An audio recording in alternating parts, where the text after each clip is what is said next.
Welcome, everyone. Today, let's dive into a powerful lesson from Numbers chapter 11 verses 4 to 6. It's a reminder that we all have moments when we feel like we're not enough or when we find ourselves complaining to God about our circumstances.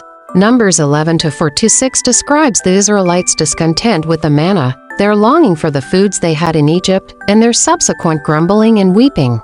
This passage highlights their lack of faith and appreciation for God's provision in the wilderness. The passage in Numbers 11 to 4 to 6 focuses on the Israelites' reaction to the manna, the food God provided in the wilderness. The passage begins with, "And the mixed multitude." In this passage, the Israelites express their dissatisfaction, longing for the comforts of the past. But what if we shifted our perspective? Instead of focusing on what we lack, we can embrace growth, courage, and the love that surrounds us. Each challenge we face is an opportunity to strengthen our friendships and deepen our faith. Remember, it's okay to voice our struggles, but let's also celebrate the blessings we have. By cultivating gratitude, we can transform our complaints into conversations of hope and resilience. It's never enough. Complain, complain, complain. First it's not enough water, then no food, and now not enough of a variety. The Israelites remind me of my children, especially when they were teenagers, opening a refrigerator and saying there was nothing to eat, even though they could have heated up leftovers or made a sandwich, etc.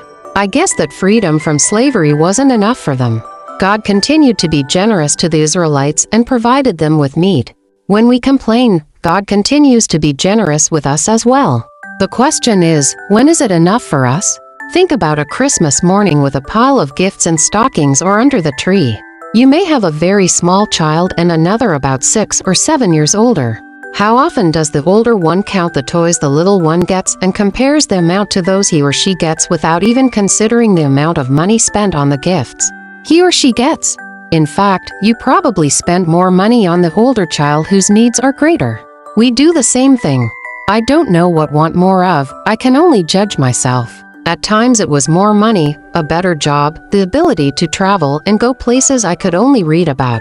We are all guilty of complaining to God, forgetting all that He has already given us.